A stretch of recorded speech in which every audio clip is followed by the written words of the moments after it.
It's good to have Bryan Ashenden from BT. Thanks for being part of the series. How are you enjoying the conference so far? Yeah, excellent conference. A lot of really good sessions. Okay. Your area was limited recourse borrowing and financial planning strategies. Why don't we just start off with what the limited recourse borrowing actually is?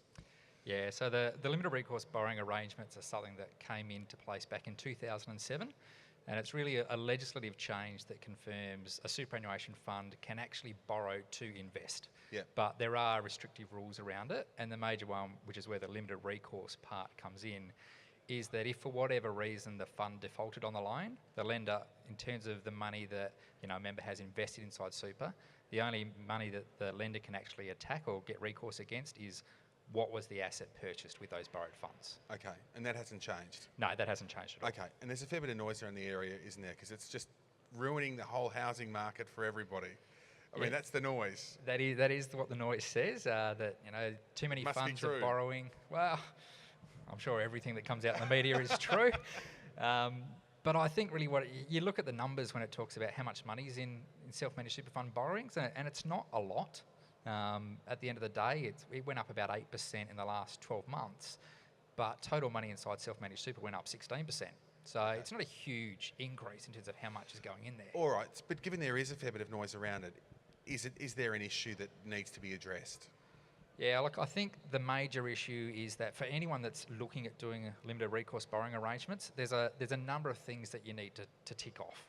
A lot of people say, I'm reading about it, it sounds good, my mate down the road's doing it. Yeah, well, so my wife has said to me on numerous occasions over the last 2 years, we've got our own self-managed fund, we should be buying something and we can borrow to get it, so why don't we just do it?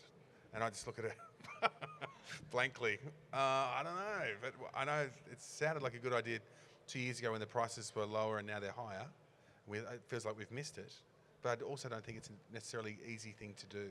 Yeah, look, it's not easy. I think a lot of people looked at it when prices were lower, interest rates were low, so is it the right thing to do? And the prices have gone up since then. Yep. Rates are still low. But the borrowing in super, you've always got to remember, it's a long-term strategy. Yep. And particularly where you're looking at property, you're tying up a lot of the money in the fund in one particular asset.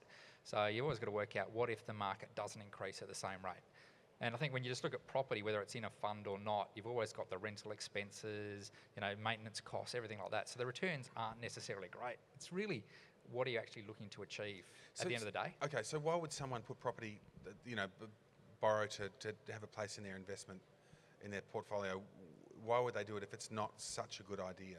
Or not necessarily such a good idea? I think an attractiveness of it is particularly when you compare to what share markets have done over the last few years, how they've gone up and down and up and down, whereas your property prices are generally more steady.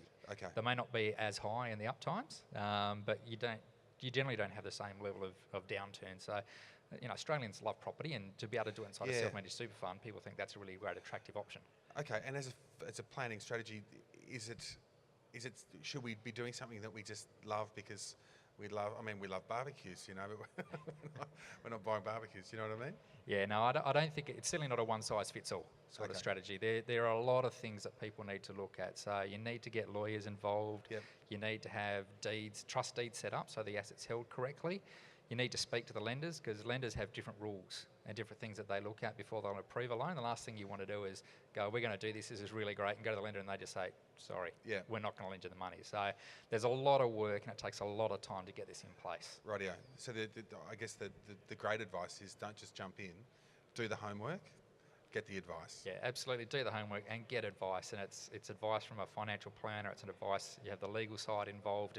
It's a really comprehensive piece of work that you need to get all the background work done before you even start going there. Okay, great. Thanks, Bryan. No worries. Thanks, Great Andrew. to meet you.